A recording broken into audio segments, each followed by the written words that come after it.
السلام علیکم ورحمۃ اللہ وبرکاتہ۔ نحمده ونصلي على رسوله الكريم اما بعد فاعوذ باللہ من الشیطان الرجیم بسم اللہ الرحمن الرحیم والضحى واللیل اذا سجى ما ودعك ربك وما قلى وَلَلْآخِرَةُ خَيْرٌ لَكَ مِنَ الْأُولَى وَلَسَوْفَ يُعْطِيكَ رَبُّكَ فَتَرْضَىٰ أَلَمْ يَجِدْكَ يَتِيمًا فَآوَىٰ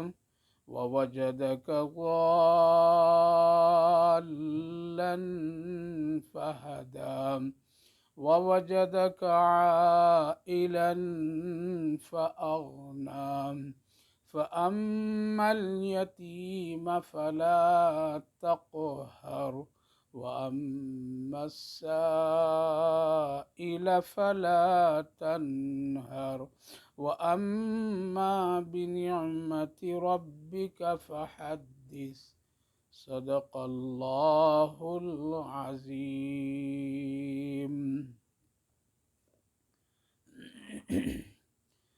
والضحى واللیل اذا سجى، قسم ہے چڑھتے دن کی روشنی کی، واللیل اذا سجى، اور قسم ہے رات کی جب وہ کامل طور پر اندھیری ہو جائے۔ ما ودعک ربک وما قلی، کہ تمہارے پروردگار نے نہ تمہیں چھوڑا ہے اور نہ ناراض ہوا ہے۔ وَلَلْآخِرَةُ خَيْرٌ لَكَ مِنَ الْأُولَى، اور یقیناً آگے آنے حالات تمہارے لیے پہلے حالات سے بہتر ہیں۔ وَلَسَوْفَ يُعْطِيكَ رَبُّكَ فَتَرْضَىٰ، اور یقین جانو کہ عنقریب تمہارا پروردگار اتنا عطا کرے گا کہ آپ خوش ہو جائیں گے۔ الم یجدک یتیما فآویٰ، کیا اس نے تمہیں یتیم نہیں پایا پھر ٹھکانہ دیا۔ وَوَجَدَكَ ضَالًّا فَهَدَىٰ، اور تمہیں راستے سے ناواقف پایا تو راستہ دکھایا۔ وَوَجَدَكَ عَائِلًا فَأَغْنَىٰ، اور تمہیں نادر پایا پھر غنی کر دیا۔ فَأَمَّا الْيَتِيمَ فَلَا تَقْهَرْ، بس اب یتیموں پر سختی مت کی۔ وَأَمَّا السَّائِلَ فَلَا تَنْهَرْ، اور سائلوں کو مت جھڑکی۔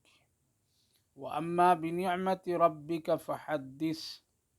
اور جو کچھ آپ کے رب نے نعمت دی ہے اس کا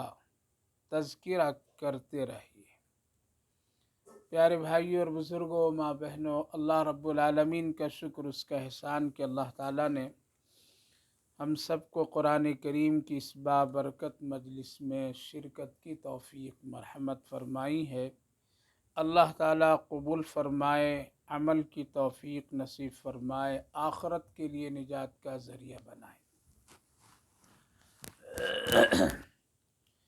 اس سے پہلی سورت جو گزری تھی پہلی مجلس میں، سورۃ اللیل، جس میں اللہ رب العالمین نے دو لوگوں کے حالات بتائے تھے کہ ایک وہ لوگ جو اس پوزیشن میں، اس حالت میں ہے کہ اللہ نے ان کو کچھ اس دنیا میں دیا نعمتیں، پھر وہ لوگ شکر ادا کرتے اور اللہ کے راستے میں خرچ کرتے، اور اللہ کے اس کلمے کو لا الہ الا اللہ کو تسلیم اور مانتے، تو اس کے لیے آخرت میں کیا ہے اور دنیا میں کیا ہے اس کی تفصیلات ہمارے اور آپ کے سامنے آئیں۔ اور ایک وہ لوگ ہیں جن کو اللہ نے دیا لیکن وہ بخل کرتے اور دنیا کو آخرت پر ترجیح دے کر کے کلمہ لا الہ الا اللہ کے خلاف عمل کرتے،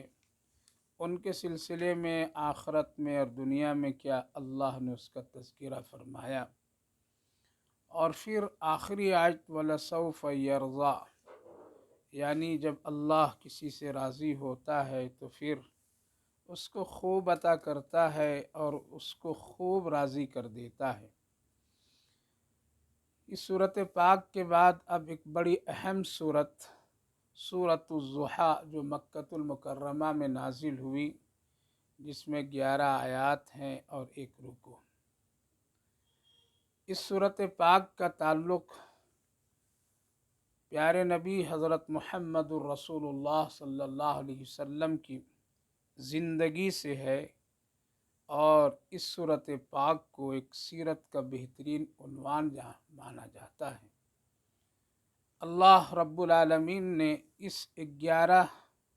آیتوں پر مشتمل صورت پاک میں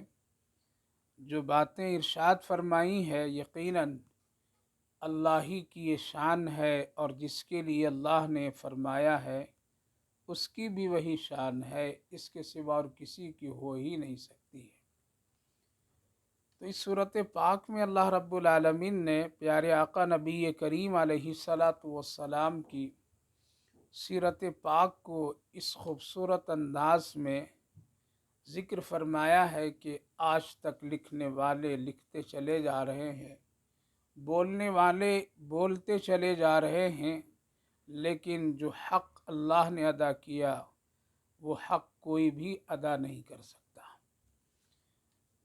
تو اس صورت پاک میں خاص ایک نسبت ہے رسول اللہ صلی اللہ علیہ وسلم کی۔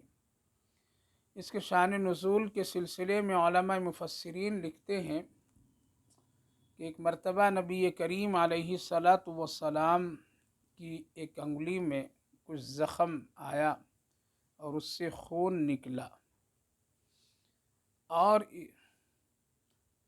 اس حالات میں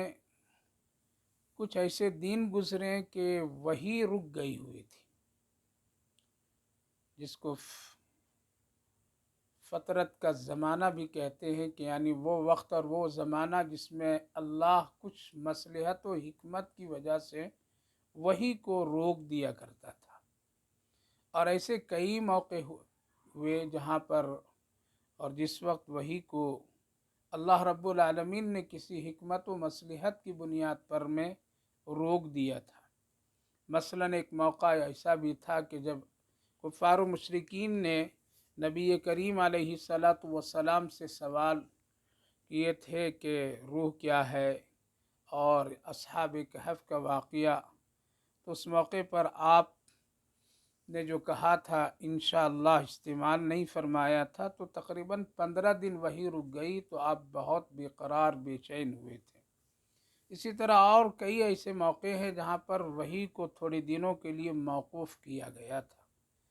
تو جب آپ کی انگلی میں وہ زخم اور پھر اس سے خون کا نکلنا اور پھر ادھر وحی کا رک جانا، ان ساری چیزوں کو دیکھ کر کے مکہ کے کفار و مشرکین کہنے لگے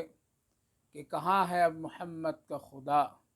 کہاں ہے وہ وحی لانے والا، نعوذ باللہ شیطان حضرت جبریل علیہ الصلاۃ والسلام کے سلسلے میں لگ رہا ایسا کہ اب اس کا اللہ ناراض ہو گیا، اب اس کا اللہ اس کی طرف کوئی دھیان اور توجہ نہیں دے رہا ہے۔ دیکھو محمد کتنی پریشانیوں میں ہے اس وقت، اور بہت سارے طنز، بہت ساری استہزاء کی باتیں مرد بھی اور عورتوں کی طرف سے، خصوصاً ابو لہب کی بیوی ام جمیل جو تھی وہ زبان دراز تھی، ایسے موقع کی تلاش میں رہا کرتی تھی، تو وہ بھی اپنی زبان سے رسول کریم علیہ الصلاۃ والسلام پر طنز کرتی، اور اس طرح کے الفاظ اور جملے مختلف لوگوں کی طرف سے نبی کریم علیہ الصلاۃ والسلام کو سننے کا موقع ملا، اور پھر سب سے زیادہ جو تکلیف دہ بات تھی اور دل میں ایک ملال اور ایک دل میں تڑپ کی کیفیت، وہ دشمنوں کی باتوں سے نہیں، ان کے مذاق اور طنز سے نہیں، بلکہ وحی کا کچھ دنوں تک کے موقوف ہو جانا، رک جانا، اس پر اللہ کے رسول صلی اللہ علیہ وسلم بہت بے قرار تھے، بے چین تھے، بار بار نگاہیں آسمان کی طرف، بار بار جبریل امین کی آمد کا انتظار، آپ میں ایک عجیب و غریب بے قراری کی کیفیت دیکھنے میں آتی تھی۔ لہٰذا موقع ہاتھ لگا اور کفار و مشرکین اس پر اور نمک مرچ ڈال کر کے اللہ کے رسول صلی اللہ علیہ وسلم کے سلسلے میں باتیں کرنے لگے۔ ظاہر ہے کہ جب ایسے حالات آتے ہیں تو ایک فطری طور پر اس کا اثر مرتب ضرور ہوتا ہے، اور یہ ایک دشمن کی چال ہوتی ہے، اور وہ ایسے موقعوں کی تلاش میں رہتے ہیں۔ جیسے آج بھی بہت سارے ایسے لوگ ہیں جن کو کسی سے کسی طرح سے بغض، عداوت، حسد، وہ تلاش میں رہتے ہیں، کہیں کوئی اس میں کمی نظر آ جائے، اس سے کوئی غلطی سرزد ہو جائے، اس کی بات اور جملوں میں کہیں کوئی ایسا عمل آ جائے، اس کے فعل اور اس کی گفتگو میں کسی طرح سے کوئی نقص آ جائے، پھر کیا ہے، وہ اس کو پکڑ کر کے ذلیل کرنے کے درپے ہوتے ہیں، اس کی عزتوں پر حملہ کرنا چاہتے ہیں۔ ان موقعوں کو دیکھ کر کے ان کے تمام اچھائیوں پر پانی پھیرنے لگتے ہیں۔ لہٰذا آج بھی ایسے فطرت کے لوگ دنیا میں موجود ہیں۔ اللہ کے رسول صلی اللہ علیہ وسلم کی اس بے قراری اور بے چینی کو دیکھ کر کے تھوڑی دیر کے لیے صحابہ میں بھی ایک ملال کی کیفیت تھی۔ لہٰذا اللہ رب العالمین نے اس موقع پر اس سورۃ پاک کو نازل فرمایا، اور یہاں سے اس کو شروع فرمایا، وَالضُّحَىٰ وَاللَّيْلِ إِذَا سَجَىٰ، قسم ہے اس روشنی کی جو دن میں چڑھنے والی ہے، یعنی جس کو ہم اور آپ کہتے ہیں چاشت کا وقت، جس وقت سورج بالکل دھیرے دھیرے دھیرے چڑھ کر کے اس کی روشنی پھیلتی ہے اور پھر دن اجالا ہو جاتا ہے، جس کو ضحیٰ یعنی چاشت کا وقت کہتے ہیں۔ یہ ایک ایسا مرحلہ ہوتا ہے، ایک ایسا خوشنما منظر ہوتا ہے، اور اس بات اور اس کی قسم کھا کر کے اللہ رب العالمین نے بڑی حکمت کے ساتھ فرمایا، واللیل اذا سجا، اور رات کی قسم کہ جب وہ مکمل اندھیریوں کے ساتھ چھا جاتی ہے، یعنی ہر ایک چیز کو ڈھانک لیتی ہے۔ یہ دو ایسی چیزیں ہیں جس کو ہم اور آپ بہت ہی آسانی کے ساتھ دیکھتے ہیں، سمجھتے ہیں۔ اشارہ اس طرف آگے کے جملہ ما ودعک ربک وما قلی، ان دونوں قسموں کے بعد اللہ رب العالمین نے فرمایا، اے میرے محبوب، اے میرے حبیب، آپ کو نہ میں چھوڑا ہوں، آپ کو نہ چھوڑ سکتا ہوں، اور نہ آپ سے میں ناراض ہوں۔ یہ دونوں باتیں نہیں ہے کہ جن لوگوں کے دل و دماغ میں یہ بات ہے وہ سمجھیں ذرا، اور یہ بالکل نہ سوچیں کہ ہم نے اپنے محبوب کو چھوڑ دیا اور اس کو سے ہم ناراض ہو گئے۔ یہ دونوں چیزیں نہیں ہیں۔ ہمارے کاموں میں ایک بڑی حکمت ہے، اور ایسے حالات کو پیدا کر کے ہم لوگوں کو دیکھنا چاہتے ہیں، پرکھنا چاہتے ہیں، جانچنا چاہتے ہیں، اور اللہ تو جانتا ہے کہ کون نبی کا چاہنے والا ہے اور کون نبی کا نہیں چاہنے والا ہے، وہ سب جانتا ہے، لیکن سامنے والے لوگ نہیں جانتے ہیں۔ اس لیے اللہ کو ایسے حالات مرتب کرنے پڑتے ہیں کبھی کبھی کہ تاکہ لوگ سمجھ جائیں، معلوم ہو جائے ان کو کہ کون اچھے ہیں، کون برے ہیں، کون چاہنے والے ہیں اور کون نہیں چاہنے والے ہیں۔ ما ودعک ربک وما قلی، ان کو فارو مشرکین کا جواب جو لوگ کہا کرتے تھے، اب محمد کو بے یار و مددگار چھوڑ دیا ہے اللہ تعالیٰ نے، اب رسول اللہ صلی اللہ علیہ وسلم کا کوئی نہیں ہے، اور اب اللہ اس سے ناراض بھی ہے، اسی لیے تو یہ تکلیفیں، یہ مصیبتیں، یہ پریشانیاں اور یہ سارے حالات ہیں۔ اگر اللہ ناراض نہیں ہوتا تو پھر اپنے چاہنے والے نبی کے ساتھ ایسے حالات کیوں ہوتے؟ یہ ایک سوال ان لوگوں کو ذہنوں میں جو تھا، اللہ نے اس کو اس طرح سے جواب دیا، ما ودعک ربک وما قلی، یعنی جو اللہ رب العالمین اپنے محبوب کو اس دنیا میں بھیجا ہے وہ کبھی اپنے محبوب سے ناراض نہیں ہو سکتا ہے، اور نہ ناراض ہے نہ چھوڑ دیا ہے کسی انسان کے رحم و کرم پر، نہیں۔ آگے جو باتیں ہیں میرے بھائیو بزرگوں وہ بڑی عجیب و غریب، وَلَلْآخِرَةُ خَيْرٌ لَكَ مِنَ الْأُولَىٰ، یعنی اگر اس دنیا میں اس طرح کے حالات، مصیبتیں، پریشانیاں، لوگوں کی طرف سے طنز، لوگوں کی طرف سے کوئی طعنہ اور تکلیف دہ گفتگو، معاملہ، تو ہونے دیجئے، آخرت دنیا سے بہتر آخرت ہے، دنیا سے بہتر آخرت ہے۔ یہاں دین اور رات کی قسمیں، یعنی وہ دین کی وہ روشنی جو چڑھتی ہے اور دین اس سے اجالا ہو جاتا ہے، سورج کی وہ روشنی جو پھیلتی ہے دھیرے دھیرے اور پھر دین کو دھیرے دھیرے اجالا کر دیتی ہے وہ روشنی، اسی طرح سے رات کی وہ تاریکی دھیرے دھیرے آ کر کے رات کے پورے مکمل طور سے ڈھانک لیتی ہے۔ وہ دونوں چیزیں یہ کہہ کر کے اللہ اس طرف اشارہ کیا کہ ہمارا نظام آہستہ آہستہ ہے، ہمارا نظام دھیرے دھیرے ہے، جس طرح سے دین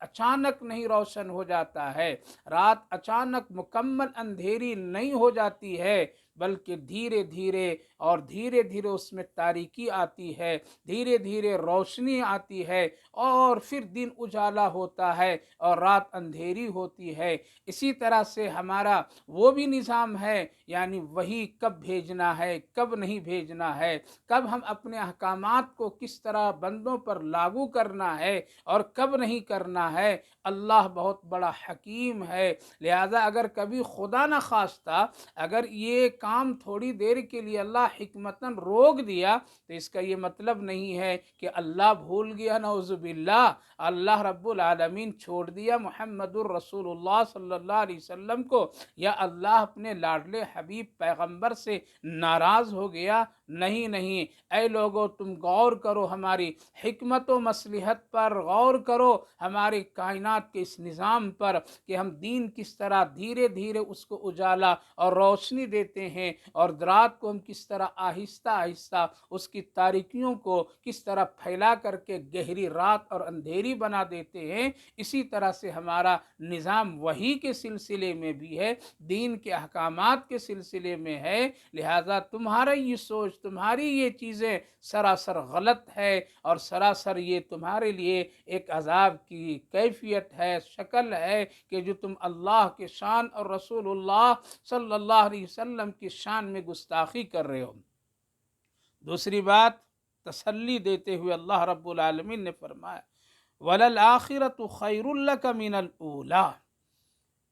کہ دنیا تو یہ ایک فنا والی چیز ہے، یہاں تو اس طرح کے حالات آئیں گے، لیکن اس سے بہتر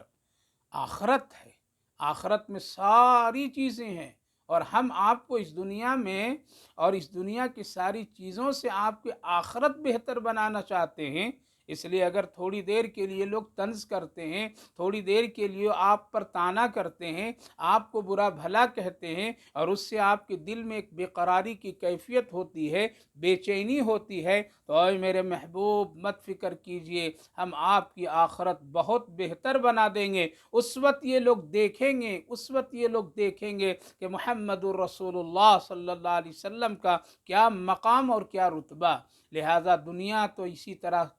دنیا میں اس طرح کی حالات آتے رہیں گے، آپ اس سے غم زدہ نہ ہوئیے۔ دوسری بات وَلَسَوْفَ يُعْطِيكَ رَبُّكَ فَتَرْضَىٰ،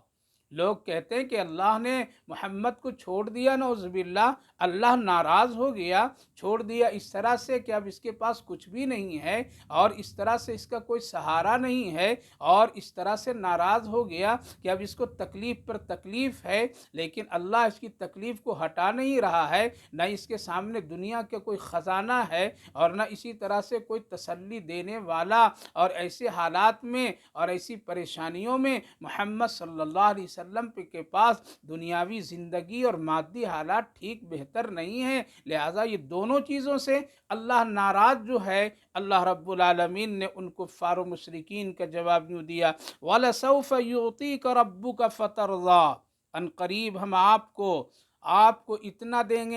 دیں گے کہ آپ خوب راضی ہو جائیں گے۔ فَتَرْضَىٰ، آگے کے ذکر پہلی صورت میں وَلَسَوْفَ يَرْضَىٰ، حضرت سیدنا صدیق اکبر رضی اللہ عنہ کے سلسلے میں اللہ رب العالمین نے اسی طرح فرمایا تھا، یا ایسے خوبیوں اور ایسے عمل کرنے والوں کے لیے بھی اللہ نے فرمایا تھا کہ کل قیامت کے دن میں ہم اس کو اتنا دیں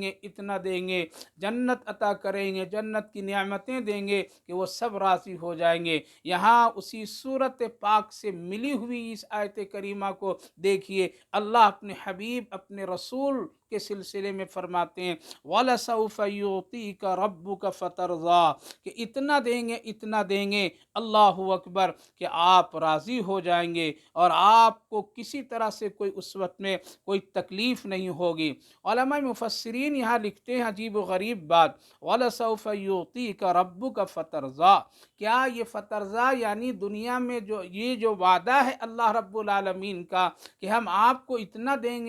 دیں گے کہ آپ خوش ہو جائیں گے، راضی ہو جائیں گے، تو کیا اس سے دنیاوی چیزوں کا مقصد ہے یا دنیاوی نعمتیں مراد ہے؟ اگر دنیاوی نعمتیں مراد ہوتی تو پھر رسول اللہ صلی اللہ علیہ وسلم کے پاس دنیا خوب ہوتی اور آپ دنیا کو خوب بنائے ہوتے، آپ کے پاس ساری وہ چیزیں ہوتی، اور آپ کے پاس اور آپ کے تمام اہل خانہ اور تمام ازواج مطہرات بہت ہی عیش اور آرام کی زندگی گزارتے۔ لیکن اگر دنیا کے طرف سے ہم دیکھتے ہیں، دنیا کو یہ حالات کو اگر ہم دیکھتے ہیں تو اللہ کے رسول صلی اللہ علیہ وسلم تو ان ساری چیزوں سے بالکل خالی تھے۔ آپ نے کبھی دنیا کو پسند نہیں کیا، آپ تو زمین پر سونا پسند کیے، آپ زمین پر بیٹھ کر کے کھانا پسند کیے، آپ تو اپنے کپڑے میں پیوند لگا کر کے پہننا پسند کیے، آپ تو وہ پسند کیے کہ اللہ ہم کو ایک دن کھلا اور کئی دن مجھے فاقہ رکھ، یہ مجھے منظور ہے، اور آپ اسی کو ترجیح دیتے رہیں، آپ اپنے اعلی اولاد کے لیے بھی اسی کو پسند کیا، تو پھر دنیا میں وَلَسَوْفَ يُعْطِيكَ رَبُّكَ فَتَرْضَىٰ کا کیا مطلب ہے؟ اللہ کب نبی کو عطا کیا یا نہیں عطا کیا؟ علماء مفسرین فرماتے ہیں اس کا دو مطلب ہے۔ فترضا کا مطلب یہ سمجھنا کہ ایسی چیزیں ہم آپ کو دیں گے جو آپ کو پسند ہے، ایسا نہیں کہ ہم آپ کو وہ چیزیں دے دیں گے جو آپ کو پسند نہیں ہے، اور ظاہر ہے کہ انسان کو وہی چیز زیادہ اچھی ہوتی ہے اور اچھی لگتی ہے کہ جو اس کو خود پسند ہو اور اس کے دل کا وہ بہت ہی مرغوب چیز ہو۔ لہذا جب ہم آقا کریم صلی اللہ علیہ وسلم کی سیرت پاک پر ایک سرسری نظر ڈالتے ہیں اور علماء مفسرین جب اس پر اپنی نظروں کو لگاتے ہیں اور تحقیق کرتے ہیں تو یہاں سے دو باتیں نکلتی ہے کہ دنیا میں اللہ رب العالمین نے اپنے حبیب، اپنے لاڈلے رسول کو جو دیکھا کہ میرے نبی کو، میرے محبوب کو اس دنیا میں سب سے مرغوب چیز، سب سے پسندیدہ چیز کیا ہے، وہ ہم اس کو عطا کر دیں۔ وَلَسَوْفَ يُعْطِيكَ رَبُّكَ فَتَرْضَىٰ، لہذا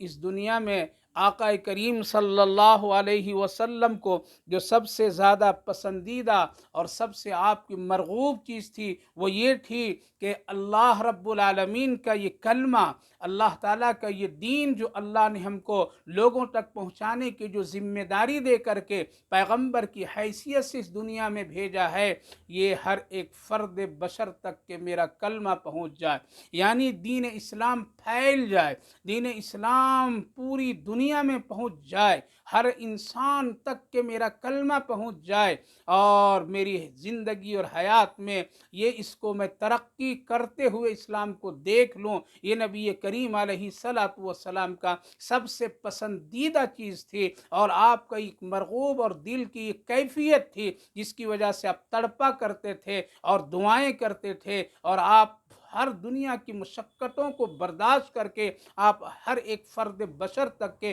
کلمہ لا الہ الا اللہ کو پہنچانے کی ہر ایک ممکن کوشش فرماتے تھے۔ اللہ تعالیٰ نے یہ دنیا میں عطا فرما دیا کہ آپ اپنی زندگی ہی میں دیکھ لی، فتح مکہ آیا، آپ اپنی زندگی میں دیکھ لیے مدینے سے یہود و نصارہ کو باہر جانا پڑا، آپ اپنی زندگی میں دیکھ لیے کہ اسلام پھیلنے لگا، آپ اپنی زندگی میں دیکھ لیے کہ اب اسلام کی طرف لوگوں کی رغبتیں آنے لگی، اور آپ کی زندگی اور آپ کی حیات میں اس قدر مضبوط اور اتنے مضبوط لوگ، مخلص لوگ، صحابہ کرام رضوان اللہ عنہم اجمعین کی ایک ٹیم، ایک جماعت ایسی تیار ہو گئی کہ رسول اللہ صلی اللہ علیہ وسلم کی حیات ہی میں وہ کام کرنے کے لیے تیار ہو گئے جو نبی کریم علیہ الصلوۃ والسلام کی ایک دلی خواہش تھی، اور آپ کی ایک آواز پر پوری دنیا میں صحابہ پھیل گئے، نکل گئے، اور کلمہ لا الہ الا اللہ لوگوں تک پہنچانے کے کام کر گئے۔ لہذا دنیا میں رسول اللہ صلی اللہ علیہ وسلم کی جو سب سے مرغوب چیز، سب سے پسندیدہ چیز، سب سے محبوب چیز، اور سب سے نرالا چیز، اور سب سے انوکھی چیز جو تھی، اور آپ کی جو سب سے بہترین اور سب سے بڑی خواہش تھی، وہ یہی تھی کہ کلمہ لا الہ الا اللہ گھر گھر تک پہنچ جائے، ہر فرد بشر تک کے پہنچ جائے، اور اسلام پھیلنے لگے۔ یہ سب سے پسندیدہ چیز اللہ رب العالمین نے آپ کی حیات میں یہ سارا کام کر کے دکھا دیا، اور اس کے لیے راستے کو کھول دیا۔ اس کے بعد صحابہ چلتے چلے گئے، جس راہ پر نکل گئے، جس ملک میں چلے گئے، جس بستی میں چلے گئے، وہاں اسلام کے جھنڈے کو قائم کر دیے، اور حضرت امیر المومنین عمر فاروق رضی اللہ عنہ کی حیات میں آدھی سے زیادہ دنیا پر اسلامی حکومتیں قائم ہو گئی۔ یہ کیا ہے؟ یہ نبی کریم علیہ الصلوۃ والسلام کی پسندیدہ چیز ہے۔ ہم اور آپ شاید سوچیں کہ اللہ نے وعدہ کیا کہ ہم آپ کو اتنا دیں گے کہ آپ خوش ہو جائیں گے، آپ کی پسندیدہ، تو ہمارا اور آپ کا ذہن چونکہ دنیاوی ذہن ہے، دنیاوی چیزوں کو ہم زیادہ پسند کرتے ہیں۔ اگر اس آئینے سے ہم دیکھیں گے تو پھر یہ چیزیں نبی کے پاس نہیں ملتی ہے، تو کہیں کوئی بدبخت یہ سمجھنے لگے اللہ کا وعدہ غلط ہو گیا۔ نہیں، مفسرین فرماتے ہیں یعطیک ربک فترضی سے یہی مراد ہے۔ لیکن اس کے ضمن میں جب صحابہ کرام مخلص تھے، اور صحابہ کرام رضوان اللہ عنہم اجمعین دنیا کو کنارے کرتے چلے گئے، خود نبی کریم علیہ الصلوۃ والسلام کے زمانے میں بھی آپ کی خدمت میں اتنے مال، غنیمت کے مال آنے لگے، اور اسلام کا ایک بہت ہی سلسلہ جو پھیلنے کا شروع ہوا، تو دیکھتے چلے جائیے میرے بھائیو بزرگو، وہی صحابہ جو چٹائیوں پر سونے والے تھے، پھٹے پرانے کپڑے پہننے والے تھے، جن کے پاؤں میں چپل جوتے نہیں ہوا کرتے تھے، جن کے پاس دنیاوی مادی حالات ٹھیک نہیں تھے، وہ کوئی ملک شام کا گورنر بنتا ہے، کوئی فلسطین کا گورنر بن جاتے ہیں، کوئی ایران اور عراق کا بادشاہ اور امیر المومنین بن جاتے ہیں۔ یہ کیا ہے؟ وَلَسَوْفَ يُعْطِيكَ رَبُّكَ فَتَرْضَىٰ۔ اللہ نے نبی کی وہ دل کی کیفیت اور خواہش اور محبوب چیز کو اللہ نے اسی دنیا میں پوری کر دیا۔ آخرت کے اعتبار سے علماء مفسرین لکھتے ہیں وَلَسَوْفَ يُعْطِيكَ رَبُّكَ فَتَرْضَىٰ، اگر خدا نہ خواستہ دنیا میں ہم آپ کی اس چیز کو اگر پوری نہیں کریں گے تو آخرت میں تو پوری کر ہی دیں گے۔ اسی لیے واقعہ بہت ہی حدیث کی روشنی میں مشہور ہے۔ اللہ کے رسول صلی اللہ علیہ وسلم خود فرماتے ہیں ہم اس وقت تک کے راضی اور خوش نہیں ہوں گے اپنے اللہ سے جب تک کہ آخرت میں میرے اللہ، میرے رب، میری امت کے ایک ایک فرد کو جہنم سے نکال کر کے جنت میں نہ ڈال دے۔ لہذا ایسا ہوگا کہ ایک موقع ہوگا کہ حضرت جبریل علیہ الصلوۃ والسلام نبی کریم علیہ الصلوۃ والسلام کی خدمت میں حاضر ہوں گے۔ اللہ کے رسول صلی اللہ علیہ وسلم پوچھیں گے کہاں سے آ رہے ہو جبریل؟ ذرا بے چینی اور چہرے پر ذرا عجیب و غریب کیفیت دیکھ رہا ہوں، حالات دیکھ رہا ہوں۔ حضرت جبریل علیہ السلام کہیں گے یا رسول اللہ میں ذرا جہنم کی طرف سے سیر کرتے ہوئے گھومتے ہوئے آ رہا ہوں۔ اللہ کے رسول صلی اللہ علیہ وسلم پوچھیں گے کہ بتاؤ وہاں کے حالات کیا ہیں؟ آپ پوچھیں گے کیا کیا حالات ہیں وہاں کے، میری امت کے حال بتاؤ ذرا، میری امت اس وقت کس طرح سے ہے، وہاں کن کو کیا عذاب ہو رہا ہے؟ حضرت جبریل علیہ السلام آپ سنائیں گے یا رسول اللہ میں جب جہنم کی طرف سے ہو کر کے آیا تو مختلف عذابوں میں آپ کی امت کو دیکھا، مختلف عذاب میں آگ کا بہت ساری ایسی چیزیں آہ و بکا کر رہے ہیں اور لوگ بہت پریشان ہیں، کسی کا جسم جلتا ہے پھر بنتا ہے، آگ دل تک پہنچتی ہے، آگ ہاتھ پاؤں کو جلا کر کے راکھ کر دیتی ہے۔ اللہ کے رسول یعنی بہت بدتر حالات میں ہم نے آپ کی امت کو دیکھا۔ میرے بھائیوں بزرگوں، اللہ کے رسول صلی اللہ علیہ وسلم حضرت جبریل علیہ السلام کی اس اطلاع اور خبر پر آپ بے قرار بے چین ہو جائیں گے، اور پھر آپ اپنی جنت کے اس مقام سے آپ نیچے اتریں گے، عرش الہی کے اس کیفیت میں اور حالات میں آئیں گے، اور نیچے آ کر کے آپ سجدہ کریں گے، جس کی تفسیر احادیث مبارکہ میں موجود ہے، جہاں آپ ایک لمبا سجدہ فرمائیں گے اور آپ اپنی امت کی مغفرت اور بخشش اور خلاصی جہنم کے سلسلے میں اللہ سے گڑ گڑا کر کے مانگیں گے اور سفارش کریں گے، آپ شفاعت کے لیے اللہ سے التجا کریں گے، تو اس وقت باری تعالیٰ وہ جملہ اے میرے محبوب سر اٹھاؤ مانگو، جو کچھ مانگو گے آج میں تجھے عطا کر دوں گا، یہ ہے وَلَسَوْفَ يُعْطِيكَ رَبُّكَ فَتَرْضَىٰ۔ دنیا کے اعتبار سے اسلام کی ترقی اور آخرت کے اعتبار سے امت کے لیے شفاعت اور سفارش نبی پاک علیہ السلام کی ایک محبوب عمل، آپ اسی پر اپنی امت کی فکریں کرتے کرتے رات بھر روتے تھے، رات بھر اپنی امت کی بخشش و مغفرت کے لیے تڑپے تھے۔ آج یہ امت بھول گئی ہے، آج یہ امت دنیا پرست بن گئی ہے، آج ہم لوگ اس سارے واقعات اور حالات کو فراموش کر دیے ہیں، دنیا کے چند ٹکوں چند دنیا کی دولتوں پر ہم نے نبی کی شفاعت کو فراموش کر دیے۔ یاد رکھیے کوئی کام آنے والا نہیں ہے، اگر سفارش کر سکتا ہے کوئی تو وہ پیارے آقا محمد الرسول اللہ صلی اللہ علیہ وسلم ہیں۔ وَلَسَوْفَ يُعْطِيكَ رَبُّكَ فَتَرْضَىٰ۔ اللہ رب العالمین اس وقت فرمائیں گے سر اٹھائیے، مانگیے کیا مانگنا چاہتے ہیں، آپ کیا مجھ سے سوال کرتے، جو کچھ آپ کہیں گے، جو کچھ آپ مانگیں گے ہم سب آج عطا کر دیں گے۔ اللہ اکبر۔ نبی کریم علیہ السلام اس وقت یہی فرمائیں گے اے اللہ میری ہر ایک امت جس نے کلمہ پڑھ لیا ہے اور کسی وجہ سے میری وہ امت جہنم میں چلی گئی ہے، اے میرے اللہ، اے میرے پروردگار، آج اس کو آپ جہنم سے نکال کر کے جنت میں داخل کر دیجئے، یہی میں آپ سے سوال کرتا ہوں، یہی آپ سے میرا التجا ہے، یہی میرا دلی خواہش ہے اور اسی کو میں پسند کرتا ہوں۔ اللہ اکبر۔ اللہ رب العالمین اس وقت اتنا عطا کریں گے رسول اللہ خوش ہو جائیں گے، اور اللہ اس وقت یوں کہے گا اے میرے محبوب آپ خود جائیے اور چن کر کے آپ خود اس کے نام بتا کر کے اے اللہ، اے میرے محبوب آپ سب کو جہنم سے نکال کر کے لائیے۔ یہاں تک کہ حدیث پاک میں ہے اگر کسی کا نام محمد اور احمد ہے اور وہ آپ کی امتی ہے تو اس کو بھی جہنم سے نکال کر کے جنت میں آپ داخل کر دیجئے۔ یہ ہے وَلَسَوْفَ يُعْطِيكَ رَبُّكَ فَتَرْضَىٰ کہ ہم آخرت میں آپ کو اتنا دیں گے، آخرت آپ کی اتنی اچھی ہوگی، ہم آپ کی دعائیں اس قدر اس وقت قبول کریں گے، آپ خوش ہو جائیں گے،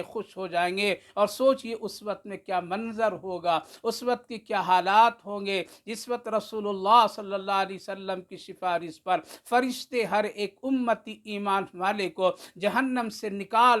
کر کے لائیں گے، اور اللہ کے رسول صلی اللہ علیہ وسلم کی زیارت اور دیدار اس وقت ہوں گے، اس وقت کیا خوبصورت منظر ہوگا۔ میرے بھائیوں بزرگوں ماں بہنوں،